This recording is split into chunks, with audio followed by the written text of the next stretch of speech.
Here's how you make a basic apple pie. You need to use about 8 cups of thinly sliced apples that are tart. I prefer Granny Smith because they're very tart.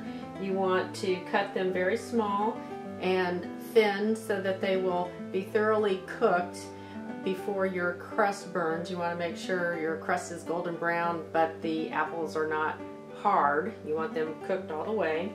Then you'll need a cup of sugar, a third a cup of flour, a teaspoon of cinnamon, a teaspoon of nutmeg, a dash of salt, and later on after we put the filling in the pie crust, you're going to dot it with butter.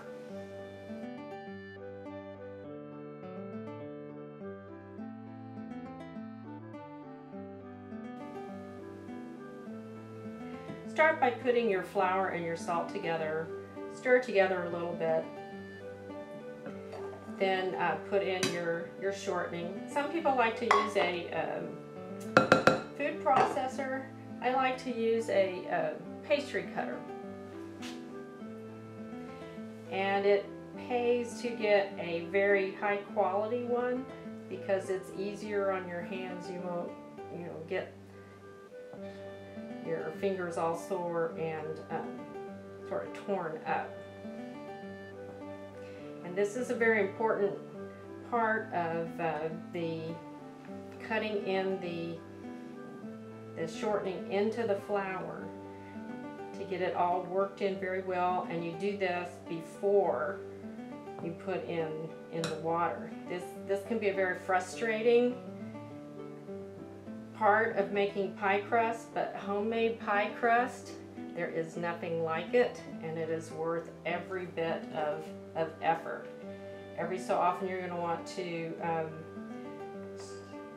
take off the shortening that builds up on your pastry cutter, and of course get some of this flour back in the bowl. Some people prefer to use a very fine flour like Wonder flour. In fact, my mother was an excellent pie crust maker, but she didn't always start as an excellent pie crust maker. In fact, she was terrible at making pie crust. In fact, when my parents were first married, my father loved pie. My mother didn't know how to make it, and he really wanted her to make pie crust, but it was so frustrating. One time when she was trying to make the crust, she got so mad she threw the ball of crust onto the floor and stomped out of the kitchen. And then my father very patiently went into the kitchen, picked up the roll of crust, and I'm sure he washed it off so there wasn't any dirt on it, and put it back on the table and coaxed my mother to come back in and try some more. And the rest is history. She did become very good at making pie, but she did use a very fine flour because she had a lot of trouble trying to get it to be a nice smooth consistency that was flexible enough to be able to put into the pie pan and to lay the top layer over the fruit filling. I'm just using regular bread flour with this crust. So as you can see, we now have some shortening and flour sort of mixed together. This would be a good time to put in the water.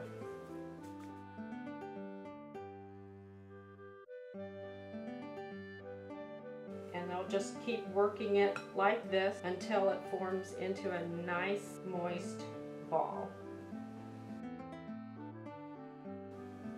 And you see it's joining together with less and less loose flour. So you see before how it was very crumbly, but now that's a nice moist ball. We want to mix it just a little bit more. And then we will divide the dough in half, and I will roll out the bottom crust.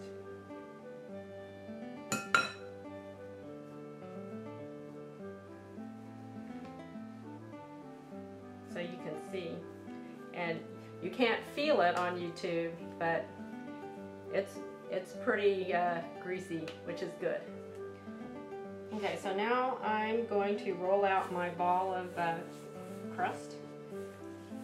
I'm using a silicone roll pad. In the old days we had really nice heavy cloth, but they don't make those anymore where they will stay down. And if you're going to roll out your pie crust, you need a firm surface that isn't going to pull up as you're trying to roll with the rolling pin. Okay, so I'm going to flatten this out like this. I'm going to try to get a nice circle already started. Then I'm going to put it down, get the flour on one side, get some more flour back there, and put it back like that. Some people aren't comfortable just guesstimating about a circle, so you can buy these nice mats that have pre-drawn circles. I am not that picky. So to use your rolling pin, to get it nice and even, if you alternate going around as if it's a clock, you go around the circle. Okay, so you will just keep doing this until you have a nice circle. You want the crust to be fairly thin, because if it's too thick, it won't cook all the way through, and then you'll have sort of a doughy crust. So you can see sort of how sheer it is. And another way to check the size of your crust is to just put your pie pan over. And since this is the bottom half, the crust really just needs to reach about here. It doesn't need to go really far down. The top part will need to go farther down so we can scrunch it up. But the bottom really just needs to go up to about there. So here's the fun part.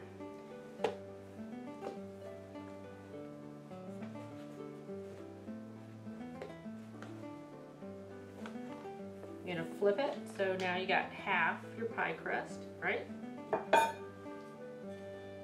Take your pie plate, gently lift it up from the side, and then quickly, poof, put it in your pie pan. And then we're going to flip this part over.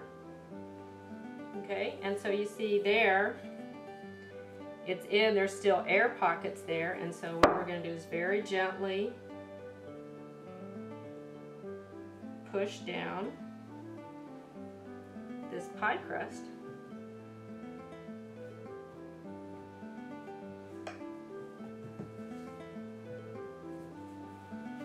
And there it is in the bottom, pretty tight against the edge, and ready for the filling. Then we go back to the butter that I talked about at the beginning, and you have for this 10-inch pie, it's 3 tablespoons of butter, and you just put pieces around in chunks, and that will just add to make a nice juice in the apple pie. So now the filling is ready for the top crust.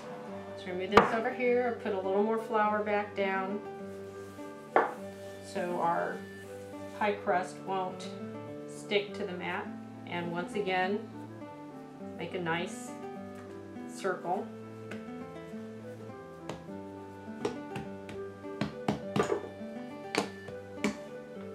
Every so often you're going to want to flip it over just so it doesn't get too sticky on the mat. Since you are putting a certain amount of pressure on the dough to get it to spread out. But we are almost there. And we will repeat again, flipping the mat so that we have an overlapping half piece of crust. And again, you raise up the mat, flip it over, pull it back, bring your pie over, and again gently lift from the edges, and take your best guess and flip it and See here, it's not far enough over, no problem. We just pull it this way. You can adjust it if you want. So let's say you wanted it to have more crust this way, you can work it down. It's not that difficult. It just takes patience and practice. Okay, so now we're going to finish this off by trimming around the pie. Careful that you don't cut your mat. I actually have done that a few times. With cloth it didn't matter, but with these silicone mats it does.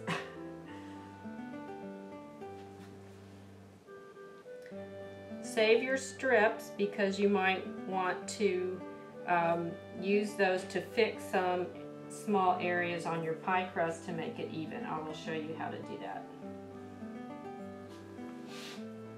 And so now we sort of trimmed it a bit. Okay, now what we're going to do is we're just going to tuck it under. Nothing fancy here.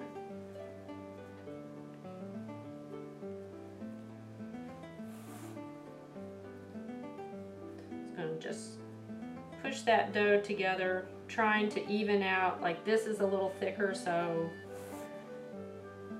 I'm going to push it a little bit to the side here so that I try to get it as even as possible in thickness around.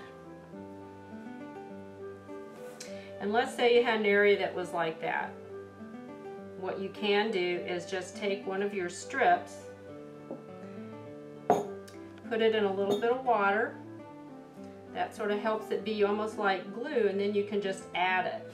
And then you have some extra crust, and it will attach, and you can thicken up thin areas of your pie crust.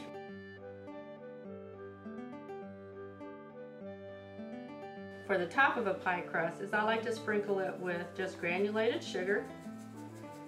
You can use as much or as little as you want. That just adds some sweetness to your crust.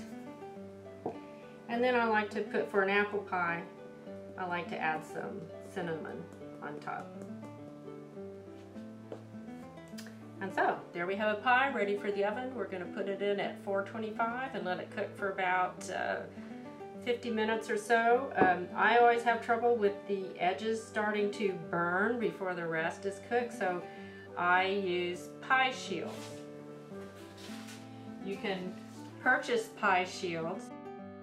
Another option are pieces that you can put together. None of this is expensive. I'm going to just kind of loosely put those around. And if you don't have any of this and you don't want to bother, my mother just used foil. And so I'm going to put that foil right there at the edge. Okay, and then you cook this and check your pie about 40 minutes into cooking. And if your top crust looks pretty firm and starting to toast a little bit, you can go ahead and take these off so that the edges can start to brown. You will just have to work with your oven and your pie and just sort of see how much time before the whole pie is cooked that you need to make sure your crust out here is golden and not burned and everything is all cooked. This is the time to take off the crust shield. Here's your finished apple pie. Enjoy. Here's a good use for leftover pie crust. Make a pie crust cookie. I've rolled out the leftover pie crust, and then I'm just going to sprinkle it with granulated sugar and sprinkle it with a little bit of cinnamon. This bakes very fast, so you want to keep your eye on it. It probably would only take 5 minutes or so watch it closely. When it's a nice golden brown, it's ready to eat.